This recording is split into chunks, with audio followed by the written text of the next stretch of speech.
El etnocentrismo por Melanie Espinosa del grado 11A, materia Ética 2020. ¿Qué es? El etnocentrismo es la tendencia de una persona o un grupo humano de interpretar la realidad a partir de sus propios parámetros culturales.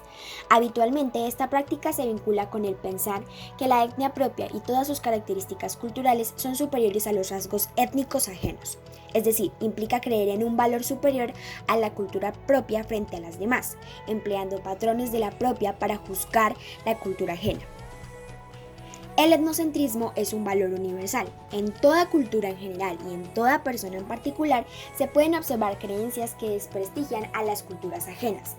Esto se debe a que casi todo el mundo suele pensar que ha nacido en la mejor cultura. Algunos ejemplos del etnocentrismo son la conquista de América, el exterminio nazi, el cine en Hollywood y la frontera de México y Estados Unidos. Causas. El etnocentrismo es un patrón conductual y de pensamiento aprendido. La creencia de ver a las demás culturas como peores o incluso inferiores sería adquirida por el individuo a medida que se va desarrollando su contexto cultural de origen. Cabe entender que ningún individuo, por mucho que se esfuerce, está separado de su cultura. Por norma general, a medida que se va creciendo y estableciendo más relaciones con los demás miembros del grupo, el individuo va manifestándose con una mayor lealtad, siendo más fiel a las normas impuestas. A su vez, el etnocentrismo tiene una importante componente transgeneracional, es decir, es pasado de generación en generación. Los estereotipos y perspectivas del mundo, por muy falsas o exageradas que puedan ser, son reforzadas y fundamentadas a medida que pasa el tiempo, heredándose de padres e hijos e incluso transformándose en un importante componente de la cultura propia.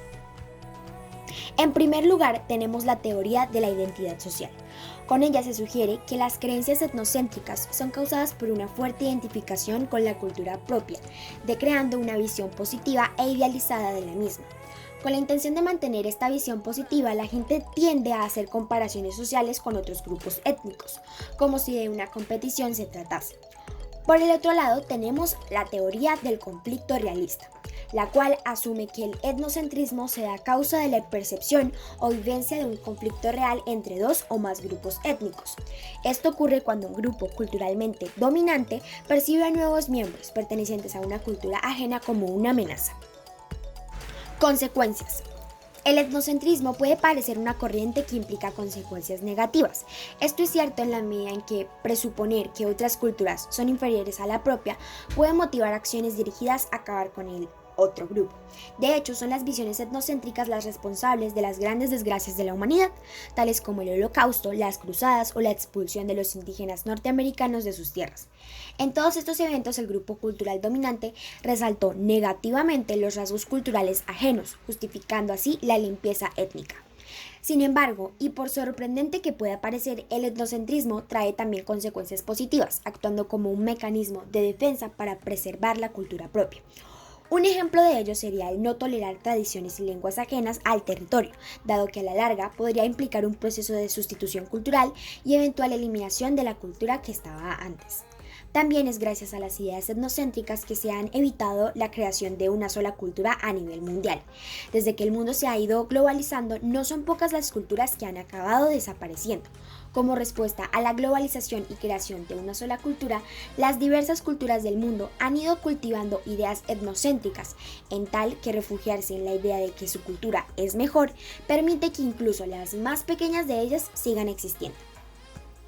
No obstante, los comportamientos etnocéntricos son un patrón universal. Todo el mundo muestra en mayor o menor medida este rasgo, no pudiendo evitar pensar que su cultura de origen es mejor y que la de los demás es extraña. Es difícil ser europeo y no ver a las culturas de otros continentes como más primitivas y salvajes. O visto desde la otra dirección, es difícil ser japonés y no ver a los europeos como más sucios y desordenados. En contraposición a la idea del etnocentrismo está el relativismo cultural. Esta corriente de pensamiento implica el aceptar la idea de que ninguna cultura debe ser juzgada a partir de los patrones de otra. Por ejemplo, no podemos juzgar las culturas tribales africanas desde una óptica europea, occidental, blanca o cristiana, dado que siempre acabará perdiendo la otra cultura. Sin embargo, aceptar por completo los rasgos culturales del grupo étnico estudiado permite aceptar comportamientos que, vengan de la cultura que vengan, no son aceptables, ya que violan los derechos humanos, la libertad individual y la ética. Muchas gracias.